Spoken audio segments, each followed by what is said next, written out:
Hi, this is Dr. Go, and if you're new to this channel, I've been a professional violinist, be it as a soloist or a professional orchestra musician, teacher, chamber musician, etc., for over 20 years. This channel basically was built as a resource center for my students, so I hope you find something useful in this video somewhere. Let's get started. Finger shaping on the left hand. Now, why is that important? Number one, if you don't have your fingers properly shaped, you may end up having to press the string too hard, so you won't have speed. Or in double stops, triple stops, quadruple stops, you might not be able to fit your fingers in tune or comfortably onto the fingerboard. So that's why finger shaping is important. So let's begin. It's difficult for some people to talk about finger shaping because, let's face it, everybody has slightly different length of fingers, from the tip to the first knuckle, from the first knuckle to the second knuckle, and so on and so forth. So the shape can differ a little bit. I know I talk a lot about a good hook in previous videos, especially the angle of the joint, this first joint here. However, not everybody's built the same. So here's an easier way for a lot of people getting into violin to find a good finger shape. Let's say, for example, if I'm playing something on the A string.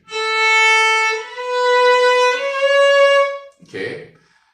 So, helping myself and my students to find a finger shape, a good finger shape, instead of pressing down, where it's possible to press down the string in many different finger arrangements.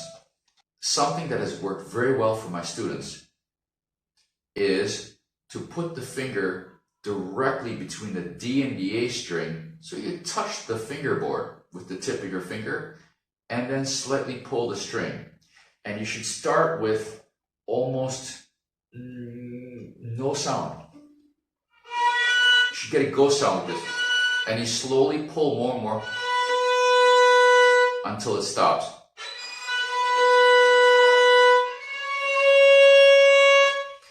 And as you develop that, you keep the fingers down.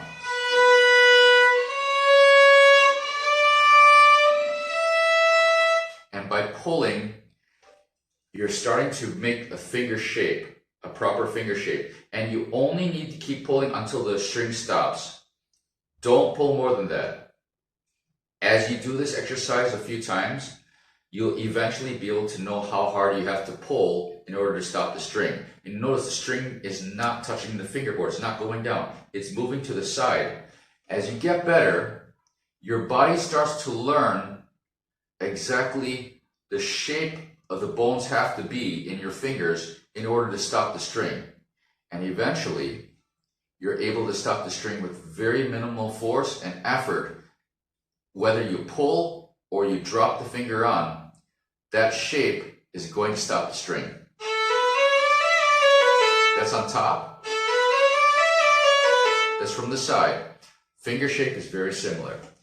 So in double stops, why that's important, say we're doing thirds. Okay? If your finger shape is not good, let's say I flatten out my fingers too much,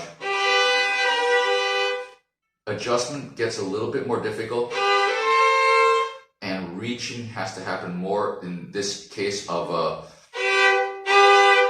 minor third here, major, which is a common theme in many polyphonic pieces for the violin. So it's important to have good finger shaping so your fingers can have good flexibility and movement for different applications on the instrument.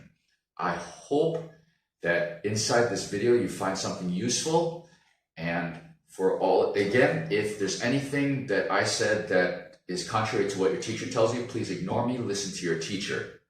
However, I wish all of you only the best on this incredible journey for this wonderful instrument.